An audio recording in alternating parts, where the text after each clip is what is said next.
It looks different. Look at those horns. Behind me, boy.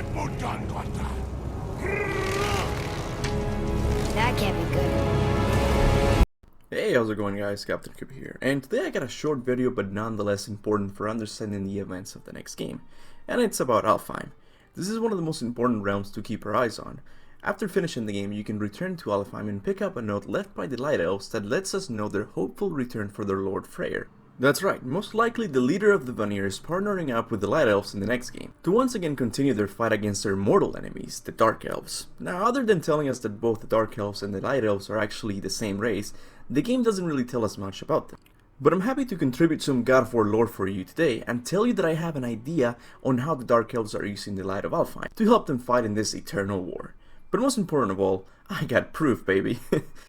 Now, the detail I'm about to show you can be verified by anyone. While Kratos and Atreus are making their way into the Ring Temple, they will be jumped by a Dark Elf. After Kratos smashes his head against the floor, it will reveal what the Dark Elves have done with the temple. They created some sort of hive-like environment for them to live near the Light of Alfheim. And if you look down at the base of the temple, you will see 5 Dark Elves doing something very odd. At first I thought they were praying to the light, since they seemed to be prostrated before it, like any worshipper in history. But the God of War novel actually talks about these 5 elves, and what they're doing with the light. This is what it says. Kratos seized the elf's arm, bashing its head repeatedly into the webbed floor. Although doing so killed the Dark Elf, it also caused the ground to collapse beneath them. They tumbled out of control into the center of the hive, skidding to a stop only to discover hundreds of Dark Elves swarming the ceiling, feeding on the mystical light. So according to the novel, the Dark Elves get their nourishment from the Light of Alfheim. This is different from the Light Elves who use it for something else, but that's a video for another day. But anyways, what do the Dark Elves feeding from the Light of Alfheim mean? It means that they are using its magical qualities to enhance them in combat. The first thing they do is create a hive around the light to feed its weakest members. That's why Kratos and Atreus were able to kill these Dark Elves with less hits. I mean, look at that, they go through them like butter.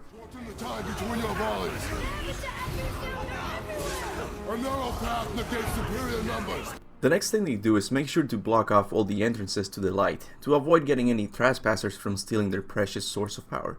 This is best seen at the beginning of the level. The bridge is gone. They covered the crystal with that stuff. Why? To prevent reinforcements. Then their progress is seen on their bodies. The more they've had to feed, the more light dots surround their bodies, and the more complicated their weapons become. To my knowledge, they only use 2 weapons. The weakest in power is a 3-pronged spear that can shoot out light bombs and temporarily surround their enemies in darkness. The other weapon has the same abilities as the first, but has the additional power of summoning other Dark Elves to the battlefield, as seen on this clip here. And you wanna know what's interesting? This ability to summon other Dark Elves is consistent with qualities found in the Light of Alfheim.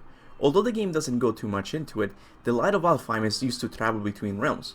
This traveling between realms quality is also seen in one of Tyr's tapestries.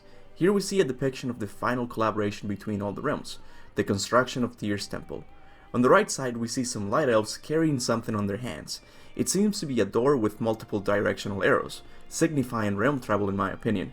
It's obvious to me that the Dark Elves have found a way of using this magical quality to travel between realms to quickly summon soldiers to the battlefield. This is something no other enemy in God of War 4 does. So there you have it, the Dark Elves are using the Light of Alfheim to enhance them in combat. How this is going to turn out for them remains to be seen. They just lost control of the light again, so if they don't move quickly, it will mean weaker soldiers for the next game. And I don't think they will want to be weak around a god that wields a sword that fights by itself. But anyways, what do you guys think? Is that what the Dark Elves are doing with the Light of Alfheim? Make sure to leave your thoughts down below. Also a big thanks to all of my members. To this day I can't believe people are actually willing to pay me to listen to me talk about God of War. People like Eric Skold, Connor Ruhi, and Nico Belek, to name a few, are just awesome in my book. Also a big thank you to all the people who watch my videos and share them with fellow God of War fans. I couldn't do this without you either. And that's gonna be it for today. Thanks for watching, and remember, go forth in the name of Alfheim.